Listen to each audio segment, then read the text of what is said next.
Officer Carmen de Cruz is charged with manslaughter now in connection to the death of Micheal Dean during a traffic stop on December the 2nd.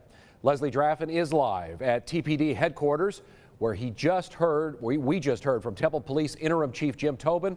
We will hear from her in just a second. But first, our team coverage begins with 6 News reporter Cole Johnson, who is live outside Temple City Hall, where the family's lawyer spoke late this afternoon. Cole, what can you tell us?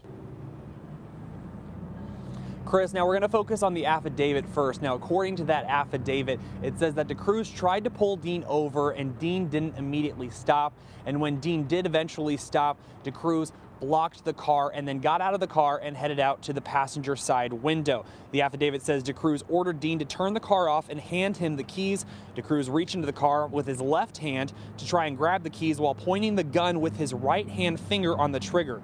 The affidavit says as de Cruz pulled back with the keys, he also pulled back with his other hand, which caused the gun to fire, hitting Dean in the head.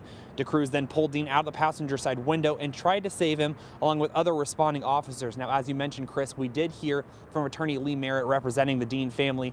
He says the family's relieved with the criminal charges, but is disappointed with the type of charges, i.e. the manslaughter charge. And then here he is talking about the whole transparency of this investigation.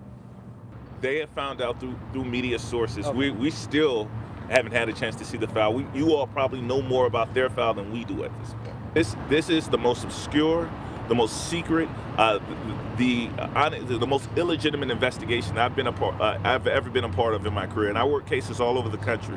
I knew from the onset that this case would result in an indictment, because if there was any justification, we know that we would have received that a week, 2 weeks, 3 weeks tops after this incident.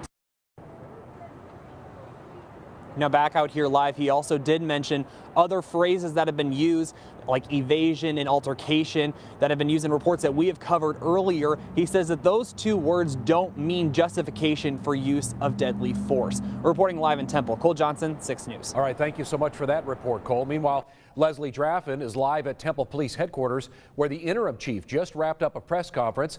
Leslie, tell us, what did he have to say?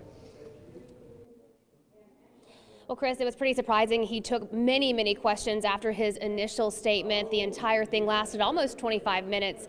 I got the chance to ask Chief Tobin specifically about what you just heard Cole speaking of, the affidavit, and in particular, the evasion and the altercation. Now, I asked the chief about protocol. Would pulling out your gun with your finger on the trigger while approaching a car that you just pulled over for speeding be department protocol? He said he would not speak to that because it was in the arrest affidavit and it was a part of the investigation. But